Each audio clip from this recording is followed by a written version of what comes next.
Ao longo deste projeto, falamos com jornalistas, homens e mulheres, atletas e recolhemos as mais diversas opiniões e muitas foram as questões levantadas.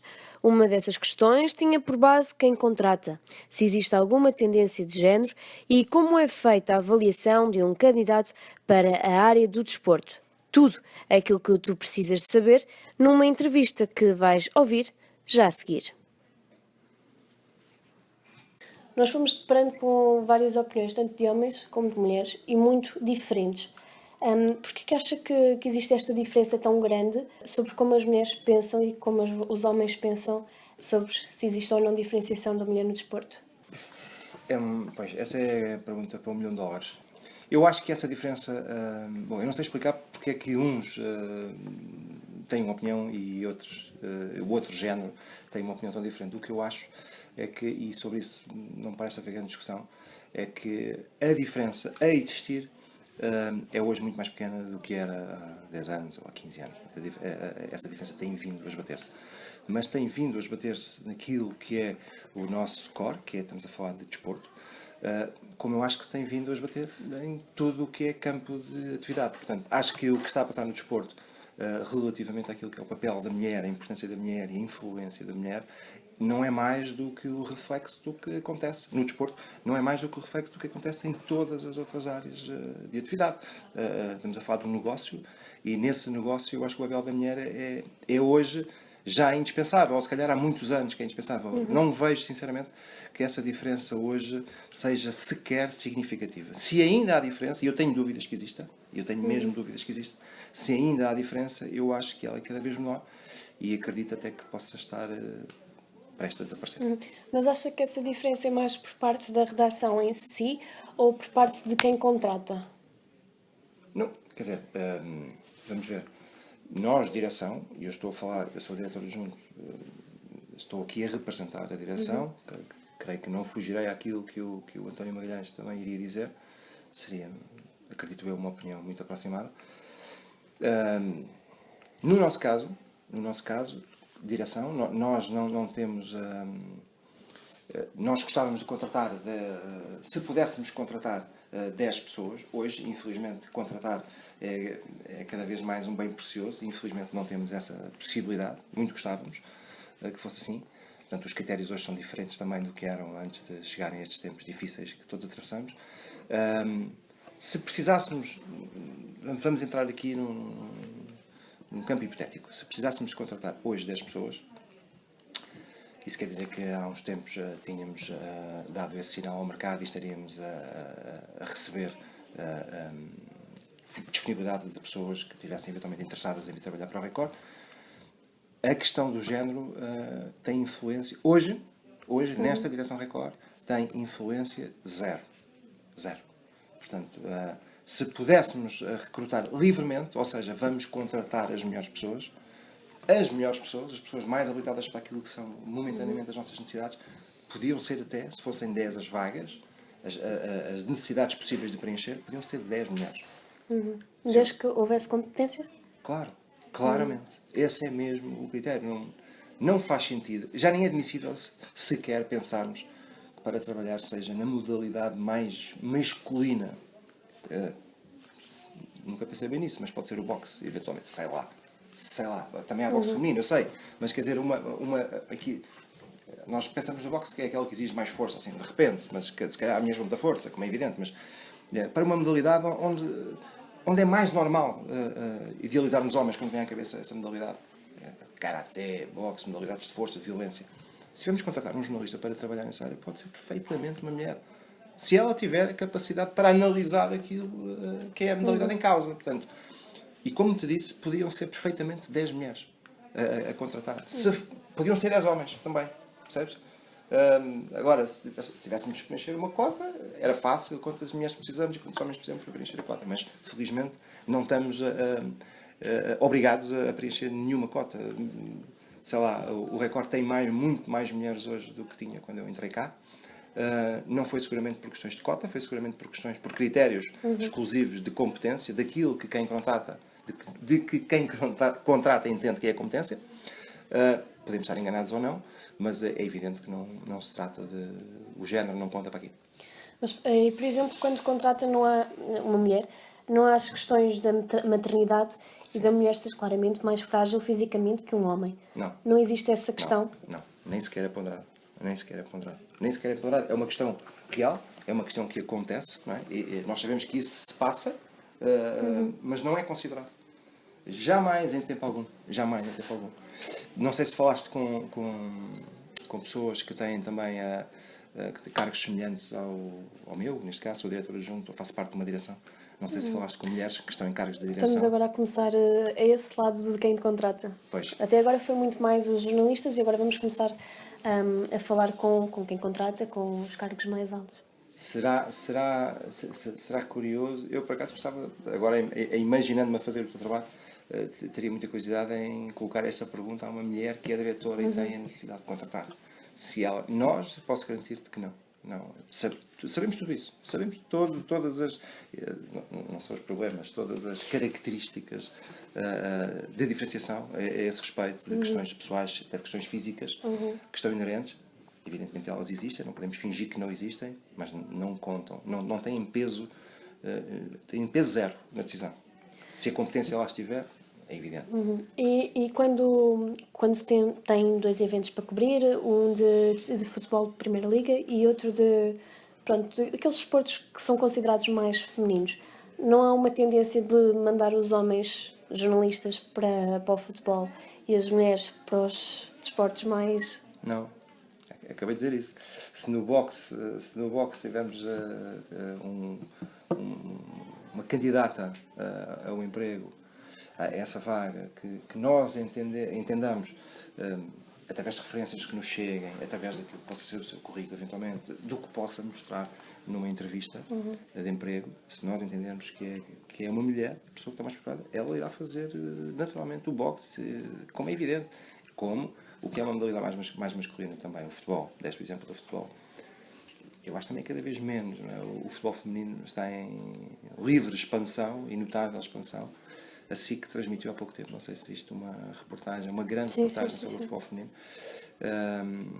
e que prova ainda, mostra ainda algumas diferenças, como é evidente, mas mostra que de facto a modalidade no campo feminino está em crescendo.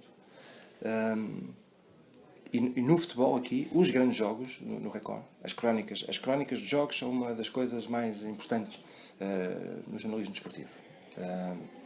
Quem faz a crónica não é, digamos, entre aspas, sem querer desmerecer nenhum tipo de jornalista, são as pessoas mais habilitadas à partida, são as pessoas mais respeitáveis, mais credíveis, com algum estatuto, se quiseres, na profissão. Há muitas crónicas de jogos, até de Benfica, até de jogos do Benfica, por exemplo, do Benfica, que é um clube grande. Há outros que são feitas por mulheres no Record. Estou a olhar ali em frente, estou a ver a Wanda Cipriano. A Wanda Cipriano, por exemplo, é editora, está ali, em pé, virada para nós, camisola preta, é editora do Benfica, neste jornal. Portanto, ela é responsável pela editoria do Benfica. Ela tem 4 ou 5 homens sob as ordens dela no Benfica. Ela manda no Benfica. Estamos a falar do jornal Record, o jornal líder no segmento esportivo em Portugal. Estamos a falar do Benfica, o clube mais importante, obviamente o que tem mais adeptos. Quem edita Benfica no Jornal Record é a Wanda Cipriano. Curiosamente, está ali a falar com outra jornalista, que é a Isabel Dantas, que é editora das modalidades do Record. Isto era uma belíssima fotografia. Estás a falar com 2 editoras do Record. Não foi combinado. Não foi combinado. A Isabel é a editora das modalidades, a Wanda Cipriano é a editora do Benfica. Portanto, o maior exemplo do que este, nem sequer se trata de igualdade do género, é a competência. O que está ali é o que nós entendemos que é a competência. Sim. São 2 pessoas. 2 bons exemplos. Pessoas que nós achamos que têm competência para tratar daquelas áreas que são importantes. Todas são importantes, umas são mais que outras. Estas são 2 áreas importantíssimas do Jornal Record. Nós, das várias opiniões também que fomos recolhendo, temos-nos apercebido que realmente o que as pessoas pensam é que existe uma diferença entre a forma como as mulheres pensam e falam sobre futebol e o mesmo com os homens. As mulheres têm que se provar mais para terem o mesmo reconhecimento que os homens? Acho que já não. Acho que já não é bem assim. Já não têm que provar mais. Têm que provar. Ponto. Têm que provar. Ponto. Como os homens têm que provar. Ponto. Há uma colega nossa de profissão do Expresso, a Mariana, que é Mariana Cabral, se não estou em erro, Mariana Cabral, que é treinadora de futebol. Portanto, ela é jornalista do Expresso, da área do desporto, Nós temos uma equipazinha aqui no Record de futebol, que nos encontramos às vezes e organizamos para ir aos pontapés. E no sábado houve aqui um jogo interempresa, que foi Record Correio da Manhã. E fomos, é só uma história para chegarmos à Mariana. E combinámos no Pinamanique, no campo de Casa Pia, no campo secundário de Casa Pia. E quando lá chegámos para nos equipar, estava a decorrer um jogo de futebol feminino, que era Casa Pia Estoril. E estava a Mariana, a Mariana, jornalista do Expresso, estava. Ela é jornalista e treinadora de futebol. Ela treinou o Estoril, Júnior do Estoril, creio eu. Foi engraçado ver a Mariana no banco a dar ordens a uma jornalista que também é treinadora de futebol. Portanto, a Mariana, por exemplo, não tem que provar nada. Eventualmente, ela tem formação de treinadora. Eventualmente, no Expresso, eu não sei se posso estar a falar de cor, eventualmente no Expresso, na editoria de desporto, nas pessoas que escrevem sobre desporto, nomeadamente de futebol, a Mariana é a pessoa mais habilitada para falar de futebol, porque ela tem formação. Para além de treinar, enfim, no seu tempo livre, eu creio que o jornalismo é a sua atividade prioritária, ela fez formação de futebol. Ela tem que ter pelo menos um nível 2 de treinadora de futebol. Portanto, a questão é, tem que provar, ponto, não tem que provar mais. Não tem que provar mais. Pelo menos no Record, nas pessoas, enfim, infelizmente, como bem sabemos, há cada vez menos possibilidade de contratar. Mas nas últimas contratações que foram feitas e entraram algumas mulheres, elas não tiveram que provar mais do que os homens para entrar. Elas tiveram que provar aquilo que nós entendemos que é necessário. Não é provar mais por ser mulher. Entendeu? Olhamos para aquilo, entendemos, ouvimos-la, lemos, recolhemos as referências nos casos em que isso aconteceu. O Record tem mulheres a trabalhar em todas as editorias, algumas são mesmo chefiadas por mulheres, como são aqueles 2 belos casos que ali temos, mas há mais. Nós temos um programa de televisão na CMTV, que é o Hora Record, o programa tem mulheres, não só a apresentar, às vezes que apresentam porque são bonitas e é preciso um boneco para apresentar televisão. Não é o caso, temos mulheres que apresentam, temos homens que apresentam e temos mulheres que não apresentam, mas que são boas a trabalhar em televisão. Online, cada vez mais importante, também pelas razões que bem sabemos, porque o futuro está objetivamente ali, no online. Quem manda no online do Record é uma mulher, Sandra Simões, é editora, se calhar é a editora mais antiga do Record. Ela está no online desde que é online. Ela é responsável pelo online do Record. Felizmente o online do Record também tem bons resultados e tem dado bons frutos. Com ela, à frente, a Sandra Simões. Portanto, essa diferença... olha, eu só me lembro que às vezes a diferença de géneros ainda é uma questão, quando me lembro, por exemplo, quando vocês contactaram para fazermos este trabalho. Agora, se calhar não tanto, se calhar não faz tanto sentido falar nesse aspecto. Mas, por exemplo, há uns anos atrás, estas decisões enquanto direção nunca foram tomadas a pensar na disponibilidade que o público teria para ouvir uma mulher a falar, escrever sobre futebol? Não, acho que não. Quer dizer, não posso falar com muito conhecimento de causa naquilo que era o passado, antes de eu cá estar, mas não parece que isso seja uma questão. Talvez pudesse ter sido no passado, talvez admito que sim, quando ainda eram... Também não podemos ignorar aquilo que nos parecia ser uma realidade. Há uns anos ainda causava alguma estranheza, mas estou a falar de há uns bons anos. Sim. Há uns bons anos, não estou a falar assim, há 6, bem mais para trás. Causava alguma estranheza ver uma mulher a falar de futebol. Será que ela sabe mesmo do que está a falar? Como, por exemplo, a Cecília Carmo, da RTP, que foi das primeiras mulheres a entrar no ramo. Sim. Mas quer dizer, provou também muito rapidamente que tinha competência e estaria à altura daquilo que lhe era pedido. Acho que eu acho que há um impacto, não é? Inicial. Estamos a falar num mundo que era muito masculino e naturalmente que as primeiras mulheres aparecerem lá. Poderia haver ali uma surpresa inicial que depois passava, mas também se calhar aconteceu o resto. Se calhar também aconteceu o contrário, em áreas muito femininas e que passaram a ser dos 2 sexos. Os primeiros homens a aparecer nesse campo mais feminino também eram olhados com alguma estranheza. Portanto, vejo aí as coisas com alguma naturalidade e acho que isso fez parte de um processo de mudança que talvez ainda exista. O processo não esteja concluído, mas é capaz de estar muito perto disso. O olhar de uma forma diferenciada para o género, porque estamos a falar de uma coisa muito masculina como futebol, de uma coisa muito feminina como uma modalidade qualquer que não me ocorre agora. Não vejo modalidades femininas. Há pouco perguntaste nisso, o que é uma modalidade feminina? Balé, ginástica rítmica? Às vezes é considerado o vôlei, por exemplo. Ainda é considerado muito um desporto muito feminino. Não fazia ideia, não fazia ideia. A sério? Mas Sim. há mais mulheres a praticar vôlei? Não sei, não conheço os números. É a não forma conheço os números. como veem o desporto em si, que é muito Ok. associado ainda ao feminino, mais Ok. do que ao masculino, tal e qual como o futebol é associado ao masculino.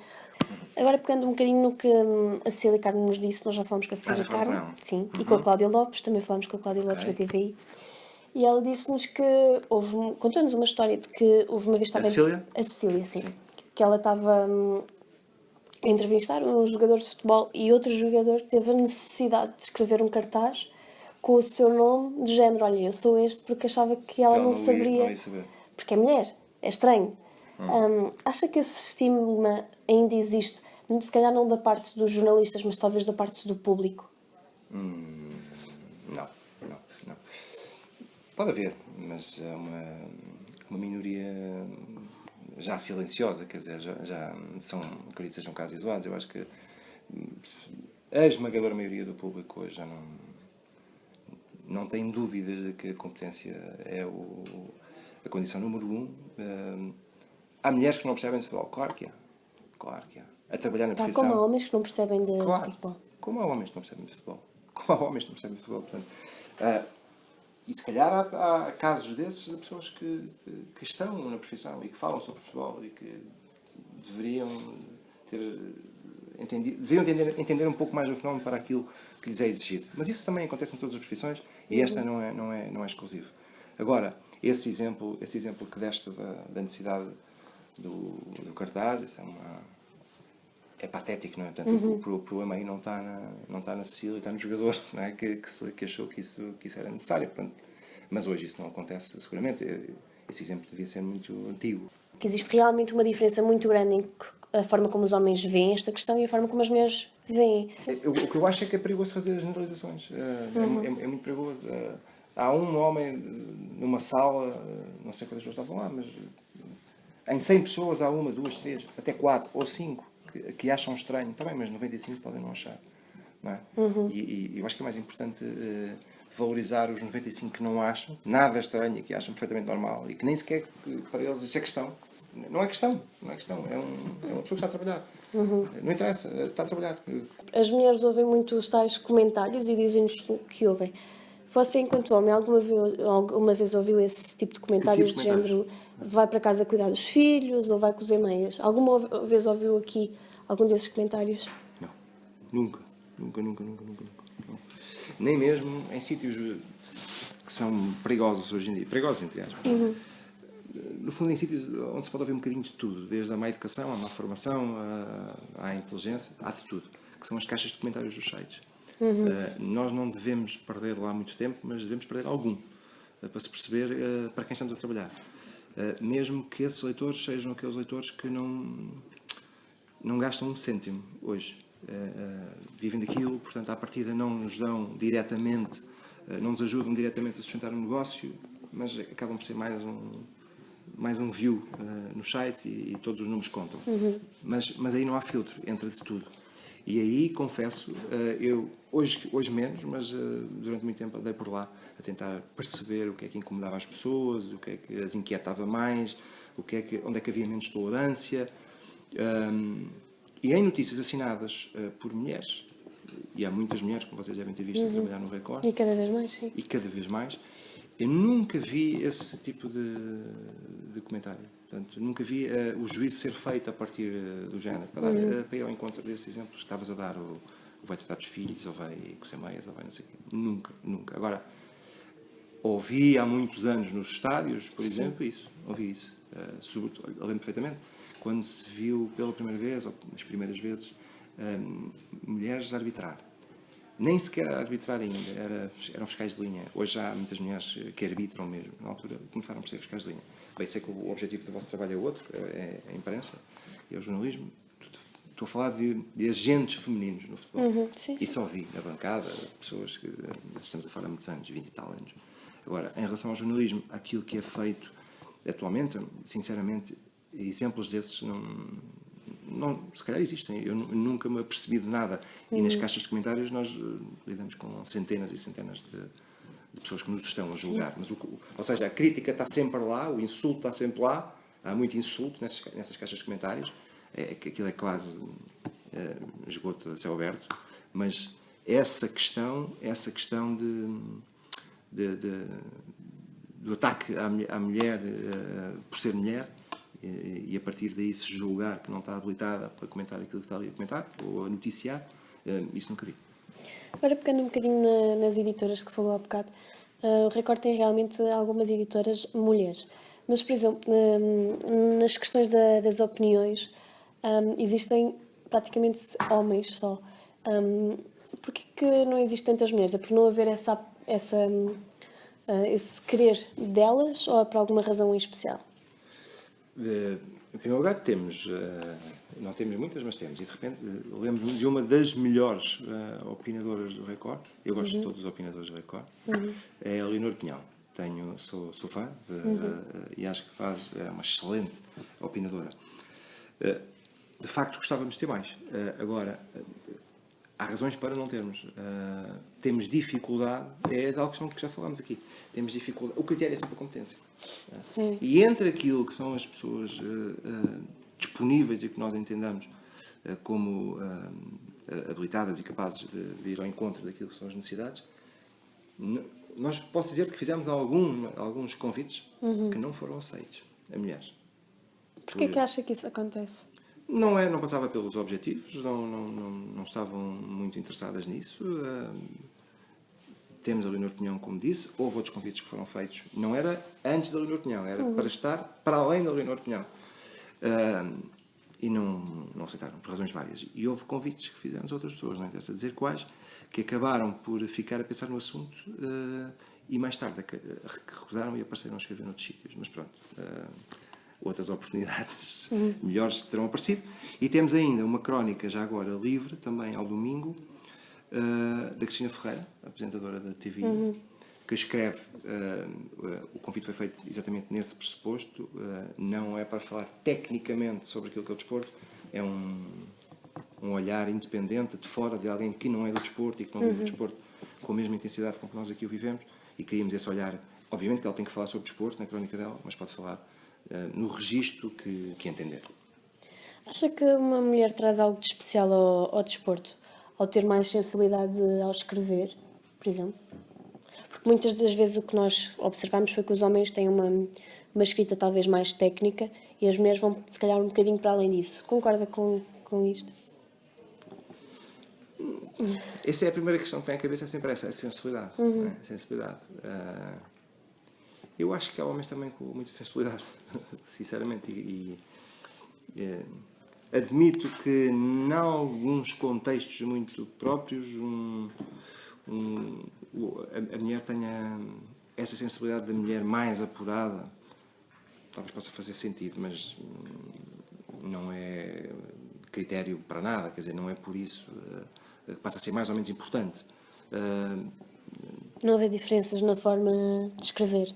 Não há. Há mulheres, eu até te digo, há casos de mulheres que nós aqui temos, que se elas escreverem um texto e ele não estiver assinado, tu não consegues perceber se é uma mulher que está ali a escrever. Portanto, é tecnicamente irrepreensível, percebes? E, ok, isto é próprio, este tipo de linguagem é próprio de mulher ou este tipo de linguagem é próprio de homem? Não. Acho difícil lá chegares. Nós temos aqui casos de mulheres que, se não assinarem o texto, eu dou-te o texto para ler e tu tens dificuldade. Se calhar não vais conseguir mesmo perceber se é uma mulher que está a escrever. Agora, mais para terminar, quais são as principais diferenças que vê entre o jornalismo desportivo há 20 anos atrás e o de agora, não só enquanto jornalistas mulheres, mas também jornalistas no geral? Eu acho que o problema não tem a ver com os jornalistas, o problema tem a ver com o jornalismo. As necessidades hoje são completamente diferentes do que eram há 20 anos. O jornalismo multiplataforma que se faz hoje alterou muito aquilo que ainda é o pensamento prioritário. O pensamento prioritário é o papel. O papel é que ainda é a fonte principal do negócio. E a necessidade de hoje trazer notícias em papel no dia seguinte que não sejam envelhecidas está a mudar tudo. O desafio, aliás, é mesmo esse. Que jornalismo é que para onde é que evoluirá o jornalismo, sabendo-se que o consumo é cada vez mais imediato e o que acontece agora, daqui a 5 minutos, Já está em todo lado. Está aqui no teu telemóvel, está no site, está nas televisões, está nas rádios, e portanto, a velocidade é total. E o desafio que se coloca é para o dia seguinte. O que é que vale a pena amanhã dizer? Como é que isto vai ser tratado amanhã? Para não se matar aquilo que ainda é a galinha dos ovos de ouro, que é o papel. Portanto, essa é a mudança que eu noto principalmente no jornalismo, que é o desafio do papel. Portanto, o jornalismo nunca acabará, o papel pode acabar, não sabemos se daqui a 5 anos, a 10, 15 ou 20, o jornalismo garantidamente nunca acabará. É uma questão que nós abordamos muito agora enquanto estudantes de jornalismo, é se realmente o papel está em vias de extinção. Também ninguém sabe, não há resposta para isso. Isso está a ser todos os dias estudado, todos os dias analisado. Eu acho que o papel pode acabar, sinceramente, mas isso é um achismo. Estamos aqui no campo do achismo. Portanto, eu acho, não tenho certezas de nada, como eu acho que ainda ninguém tem. Pode acabar. Duvido que acabe rapidamente. Acho que se acabar vai durar ainda muitos anos. O que pode acontecer, e provavelmente vai acontecer, é que vai haver uma seleção muito grande, quer dizer, e vão restar os melhores. Portanto, eu acho que isso pode ser a tendência natural. Porque ainda existem muitos fiéis leitores de jornais e preferem agora, assim. Há uma questão que é, não há leitores novos, não é? Não há novos leitores, portanto, por cada um que morre, por cada leitor de papel que morre, e pela lei natural da vida, os mais antigos vão desaparecendo, desaparecem e não há novos, não é? Porque os novos leem noutros sítios e estão a ser educados para ler noutros sítios e não no papel. Portanto, por isso eu acho que o papel pode acabar. Será tão depressa? Acho que não. Acho que ainda vai durar muitos anos. Mas vão acabar alguns títulos em papel. Provavelmente vão acabar muitos títulos em papel e vão sobreviver aqueles que são líderes do seu segmento. Eu acho que é isso que vai acontecer. Em relação agora aos jornalistas, este é o desafio do jornalismo. Portanto, há 20 anos ninguém pensava nisto. O papel era eterno, não havia mais nada, e era um papel que estava as notícias. E o papel valia ouro. Hoje já não é bem assim. Portanto, o desafio não é dar a notícia, isso todos dão a cada segundo, é como dar no papel. E eu estou a falar no papel, que eu também já não sou dos mais novos, que também não sou velho, mas já não sou dos mais novos, e recordo-me que há 20 anos, 25 anos, quando isto tudo estava a começar, eu achava que isto ia ser eterno, que o papel iria ser uma coisa fantástica para sempre, ninguém imaginava que a internet haveria de transformar tudo isto. Em relação aos jornalistas, mudando agora a agulha para os jornalistas, é evidente que hoje os jornalistas estão muito melhor preparados do ponto de vista técnico, e os que saem bem preparados, felizmente há muitos, ainda não todos, mas isso também não está no jornalismo, em todo lado. Os que saem melhor preparados hoje saem mesmo muito bem preparados. Há uns anos a questão universitária, a via universitária nem sequer se colocava muito. Havia muitos jornalistas de geração espontânea que aprendiam com meia dúzia de mestres que estavam já, alguns velhinhos, que estavam na origem até praticamente do jornalismo em Portugal, que iam ensinando à maneira deles um certo estilo muito próprio de jornalismo, que era o que reinava na altura. Hoje não, hoje as coisas são todas diferentes. Não é? É evidente que ainda resta um pouquinho dessa escola antiga, e os jornalistas que tiveram o privilégio de aprender com esses mestres, que entretanto desapareceram todos. Falo um bocadinho aqui da área do desporto, do Vítor Santos, Carlos Pinhão, para falar desta, evidente. Quem teve o privilégio de aprender e de beber os ensinamentos dessa geração de príncipes do jornalismo, como eram mesmo classificados, e pode hoje fazer uma mescla com aquilo que o sangue novo que vai aparecendo nas relações traz das universidades e da vida universitária, quem consegue conciliar um bocadinho as duas coisas, tem, se calhar, o melhor dos mundos, não é? Tem o lado prático da aprendizagem com essas grandes figuras do jornalismo, e depois tem a atualização que é trazida pelos melhores que vêm da via universitária. Portanto, agora, os que chegam hoje, os que começam hoje, começam muito melhor preparados do que os que começavam há 20 ou 25 anos ou há 30 anos. Mas havia bons jornalistas há 30 anos a aparecer, como existem agora. Acha que hoje quem entra numa redação não olha para aquilo como um planeta estranho. Acho que já sabe o que vem. Sim. Há 30 anos havia muitos que entravam nas redações e não sabiam exatamente o que iam encontrar.